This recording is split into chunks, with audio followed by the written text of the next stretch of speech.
Do you discipline your child? Let's dive right in.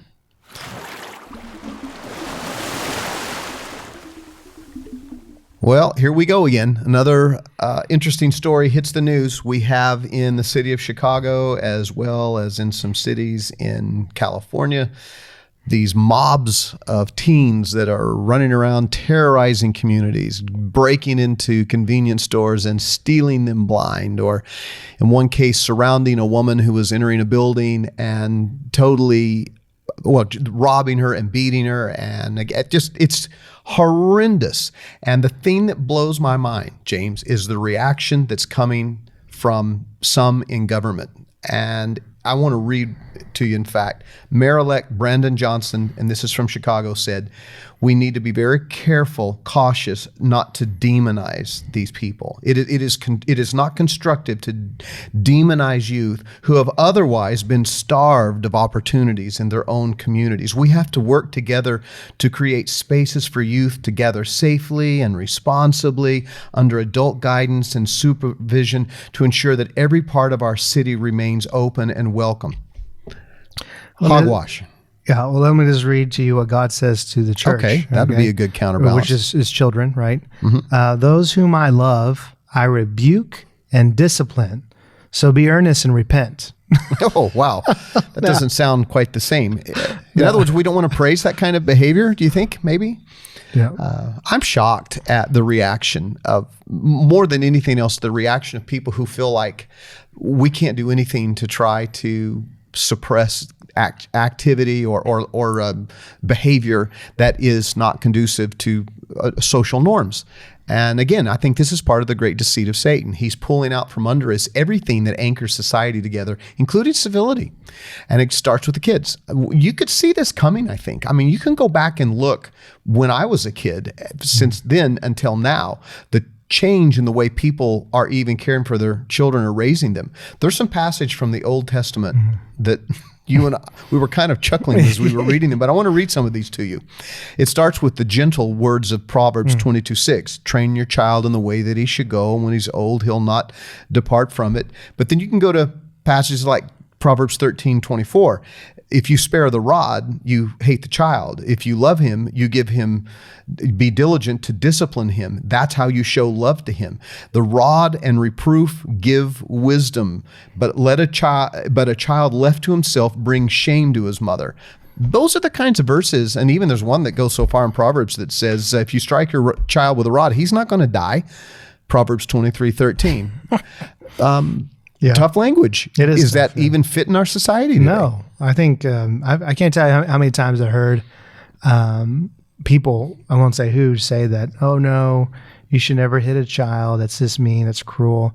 I remember when I was a kid and I went to a Christian private school, I was afraid to go to Mr. Cheatham's class or office, the principal, because he had a ruler and, without question, you were getting it. I remember seeing kids getting back from his office crying and all that kind of stuff. And I was doing a job during college after school care, and a kid just was awful, right? Mm-hmm. And so we brought him to the principal's office, and the principal says, hold on for a moment. And he pulled out a book. He had to look up the kid's parents' number, and he called them up, and he had to ask for permission to give him a whooping. And they said yes. And I was like, all right, here it comes. He's going to get a whooping. And he pulled out a paddle, and he just went one time. And then I was like, that's it? That was, and I said, what has happened to the school system? Yeah, right. And that kid was not crying. Afterwards, he was just like, okay. Yeah, that's right. No big deal. I have a friend who is in a school district not far from here. I'm not going to say where it is because somebody might try to get a hold of him, and I want this to stay in place. He says, our school district still uses corporal punishment. Yeah. You can still get a whipping. Yeah. I haven't been to many school districts recently where that would be tolerated. Yeah. And yet, you know what? I read a passage and it says, discipline your son because folly is bound up in the heart of a child. When we are young, if we don't have discipline, folly will flesh itself out in the worst ways. Yep. Folly. What do you think of when you think of the word folly? Just this wickedness and, just just foolishness. Yeah, and no gain. Yeah. It's folly. It's uselessness. So you're literally raising a generation of useless people if you don't create in them discipline from the start. Now don't just think of discipline as a spanking. Yeah. This is discipline in life. This is teaching them to have the proper priorities and the proper value and proper respect. All of that's tied up in the concept of discipline. In Hebrews 12 and verse 8, notice this is this, but if you are without discipline, of which all have become partakers, then you are illegitimate children and not sons. Now, I've heard people bring this point up that maybe a lot of these kids don't have fathers or they come from broken homes and everything. And that's a breakdown in the family system. And I said, yeah, that's probably very likely. But are we not seeing a breakdown in the government's role right now where, okay, the first line should be the parents. Obviously, they're not doing what they're supposed to be doing. Now, what are you going to do? And they're going to do the same thing that probably their homes are doing, which is mostly nothing about it. Yeah. And it's like, it's not just a breakdown of the family, it's also a breakdown of what the government's responsibility is in keeping things in order. And just apply this reasoning beyond the juvenile age here and say, well, we don't want to demonize someone who murdered somebody. What? The moment you started going to that level, where do you draw the line on this? Just because they're at a certain age that you're doing that? Once you start that, it's only a matter of time where it seeps further into society, and then you start doing much of it, nothing, for every situation. My wife always told me when we were raising our children, and I had girls, and I don't remember very many times when I had to actually give them a spanking. I do remember a couple, and they still, when we get together sometimes, will kind of giggle and remember the last time they both got a good one, and they overflowed the bathtub downstairs, and were playing in it as though it were an indoor pool in the floor with towels stacked up against the door so the water wouldn't leak out from under and they could make it deeper. I wasn't very happy with them at that moment, but what came out of that was the last time that ever happened. Yeah. The respect that was there for consequences. And it wasn't that I was trying to be mean, but they had to have respect as to what the consequences were going to be and and who was in the position of authority. Yeah. And the problem with our culture today is we have not taught, because we've removed all consequences. We have classrooms that are totally out of control. Yeah. We have kids who have no fear of teachers, no fear of government. They know they can break into these stores and there'll be no consequences. In fact, they'll be defended. We are showing, as people in authority and parents, when we have those kinds of attitudes, we're showing we are fools. And that it's going to be our responsibility on our shoulders when society totally is lost, because we raised a generation that did not know the Lord and did not know boundaries. Yeah. Well, and we've lost any level of, tough skin, one of the benefits of having a father that disciplines you is you kind of develop a little bit of a skin on when you do wrong and you're held accountable. You're like, yep, I deserve that, Yeah. And now it's like you tell someone they're wrong, then maybe they start crying, they get angry at you, they're going to break something you like. It's just like, what's going on here? But I maybe only got spanked maybe 3 times when I was a kid. I was a pretty good kid. But one of the reasons why that helped me is because you didn't have me as a friend when you were little. Yeah. It would have been a lot worse. A lot of trouble. Yeah. And the reason why I was a pretty obedient son is my dad knew how to throw his voice. And he kind of like the wrath of God that was my introduction to the wrath of God. And he had a number system. He would count to 3. And if I got to 3, that's a whooping. Well, he was so loud, it reminded me of like a lion, right? That when he said 1, that was enough. I was like, I dropped whatever I was doing. Yeah. It was like, he would say 1. I was like, okay, I'm sorry, I give up. It's so funny you say that, because even to this day, my wife gets on to me. She says, because we'll watch the grandkids sometimes and things, and I treat my grandkids the same way I treated my kids. Yeah. In other words, these are the house rules, and this is the way it goes, and I'm in charge, and everybody be happy as long as I'm happy. And that may sound selfish, but it's not. My rules are within the rules of what should be acceptable conduct and behavior, right? And my wife will sometimes come over to me and say, tone it down. She says, your voice is too harsh. And I guess maybe I was like your dad. Maybe I just my way of taking charge in my home was to be sure that the lines of acceptance were clearly marked with loud warnings, like warning sirens going off. Danger, right? So Ephesians 6:4 says, raise your children up in the nurture and the admonition of the Lord. The nurture of the Lord, that's feeding and raising them through Scripture, and that ties in beautifully with 2 Timothy 3:14 when he speaks about how Timothy from youth had known the sacred writings that gave him salvation, led him to Christ, and then admonition, and that is, again, the discipline, teaching them where the boundaries are, keeping them on the road so they don't run off in the bar ditch. We're doing no favors to this generation by removing those things from them. We're hurting them. And then if our culture is moving further and further away from God's standard, then if we don't know what right and wrong is anyways, how can you rebuke or discipline anyone if you don't really know if what they did was wrong in the first place? See, and that's a scary place to be, right? Is you just get rid of law in general. And I think our culture is so confused on what is right and wrong and how to handle those who break laws and what is a law, and a law can change and nothing's permanent. Well, that's pretty hard to discipline people with that type of thinking, isn't it? And to me, I want to go back to Hebrews 12. You had a lengthy reading you wanted to share. Well, I just want to read a little further here, but it says, moreover, we have all, this is verse 9, chapter 12. Moreover, we all had human fathers who disciplined us, and we respected them for it. Well, at least we used to. How much more should we submit to the Father of spirits and live? They discipline us for a little while as they thought best, but God disciplines us for our good in order that we may share in his holiness. So again, this is the first time I mentioned it in the very end, the whole purpose of discipline and punishment, if you will, at times, is to obtain a level of holiness and righteousness that's pleasing to the Lord. You remove that, then the opposite takes place. Instead of obtaining his holiness, we obtain wickedness. So it's very clear and very obvious in scriptures and Proverbs and even this text right here that you just reverse what happens if you don't. On a societal level, you're going to have a corrupt nation. A nation that will not discipline its youth is raising up a wicked generation that will corrupt this nation. Yeah, I've read reports of some communities where theft has become so bad that chain stores are pulling out of certain neighborhoods.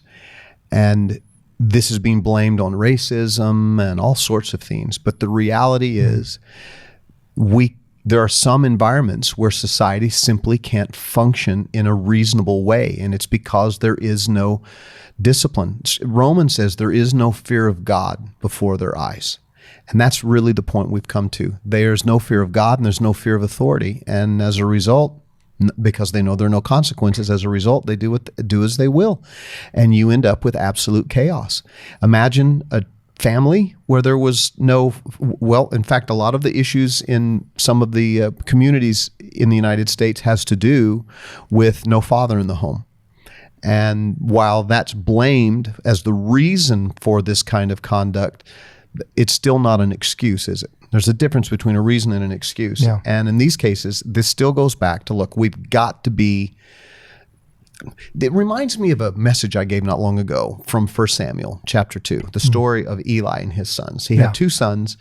Eli seemed to be kind of an okay guy, but the older he got, it says that he just kept eating of the plunder that his kids, he was a priest and his sons were priests. And as they took over, they would pilfer from the sacrifices that were given. They slept with the women who had dedicated themselves to the tabernacle. They were raunchy, nasty. In fact, he calls them both in the same verse. He says, the sons of Eli, the sons of Belial, which is really a phrase denoting their idolatrous lifestyle, self-centered lifestyle. And in all of that, Eli, it just goes to show that without the proper discipline as a father, the sons ran just rampant toward wickedness. Well, and this is one of the things I brought up, because there's a verse that says he honored his sons more than God. Yes, that's correct. And we had talked about this in previous podcasts and also at the church about how I'm convinced that idolatry starts when you get the order of your relationships out of proper place. And when the moment you put anything over God, you've created an idol, right? Yes. And what that text tells me is that there are parents who put their children higher than God.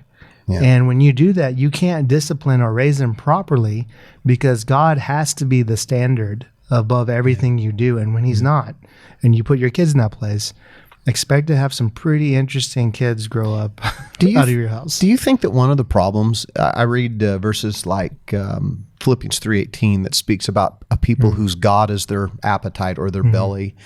And then I tie that back into 1 Samuel 2, the story of Eli's sons. Do you think that the kids get better at being undisciplined? In other words, if they're not disciplined, if they're raised by parents, a father that refuses to discipline, it makes the kids worse. It puts bad behavior on steroids. Yeah. And Eli is even told, a man of God in chapter 2 appears to him, or chapter 3. Well, two things happen. You have a man of God appear at the end of chapter 2, and then you have a man of God appear, which is Samuel, at chapter 3, verse 1. And both times the message coming to Eli is, your sons are rotten. You need to do something about it. But Eli never does. He just keeps eating from the plunder that they receive, taking advantage of their wickedness, in other words, and refuses to do anything other than just scold them. James, I got to tell you, one of the things that bothers me more than anything else is to see a parent whose kid's acting up and they just keep saying, if you do that again, if you do that again, and the kid does it again. Well, if you do that again, and the kid does it again, that drives me insane. Just, say something, do something. Yeah, do something. Back up your words with action. And Eli refused to do it, and his sons turned out horrible. God even says that about them. Well, I think one of the things that as Christians and as you mature into faith, the concept of you're being watched, you're usually on your best behavior. Right. Right. But to a Christian who has a real relationship with God, you're always being watched. Mm-hmm. So if you actually believe God is real and God rewards your actions, then wouldn't you act like God is watching you all the time? Yeah. And to me, I think when a family is done right, the kids fear the eye of the father. If dad finds out, if dad sees this, we're in big trouble, right? Because he's going to discipline us. But I think as you grow and you mature spiritually, you're no longer thinking, if my dad finds out, you're now thinking in terms of, well, God is watching me. Yeah. God knows everything. Yeah. And I have to give an account for what I do. And it's connected to how your earthly father raises you. If you don't have that example, then why would you fear the Lord? Yeah. I want to finish out by reading what you read from Hebrews 12, a couple of verses on down. It says, they disciplined us for a short time as it seemed best to them, but he disciplines us for our good, that we may share his holiness. You read that verse. Yeah. All discipline for the moment seems not to be profitable. Yet when we are trained by it, afterwards it yields the peaceful fruit of righteousness. And so he says, therefore, strengthen the hands of the weak and the knees that are feeble, and make straight paths for your feet. And he's saying that this discipline trains us so that we can be productive and useful in the kingdom long term. I would make the same argument in a society. If we don't go back to disciplining our children and having higher expectations of them and getting the laws in alignment with the biblical principles of obedience and fitting into society, we're going to lose all civility in this country. And that's a frightening thing. Yeah. I mean, it really is. So then I would raise a question as we close out. What is the church supposed to do about this? What is our response to this? Because we can read in articles like, oh, this is going on in Chicago. And the only thing that I can come up with on my own end is the son that I was given last year in February. Mm-hmm. I need to be very, very careful to raise him in the fear of the Lord, to do my part, that if I see a brother or sister in the body of Christ struggling or sinning, that I hold them accountable to that I don't stay quiet or just say, it's no big deal. But all I can do is take responsibility for the people that God has put in my life, to hold them accountable to the standards of God. And the church has to do that. I mean, how many churches today even practice church discipline anymore? Yeah, that's considered to be archaic, right? Yeah. Well, don't get involved in my life. You're just a church. Right. Why, right. The bride of Christ is supposed to be involved in your life. Yeah. But we've kind of eliminated certain levels of accountability. And I think the church needs to start by addressing the situation, by bringing accountability back into the body of Christ. Yeah, and teaching our parents how to be parents and fathers how to be fathers. And the best way to do that is to look to God the Father and to see how He cares for, disciplines, and directs us. Let's I don't know about making a better society, but here's one thing I do know. We can make the church a better example of why God's way and how God's way works best. And that's by raising our children in the nurture and the admonition of the Lord. There's a challenge. Till next time.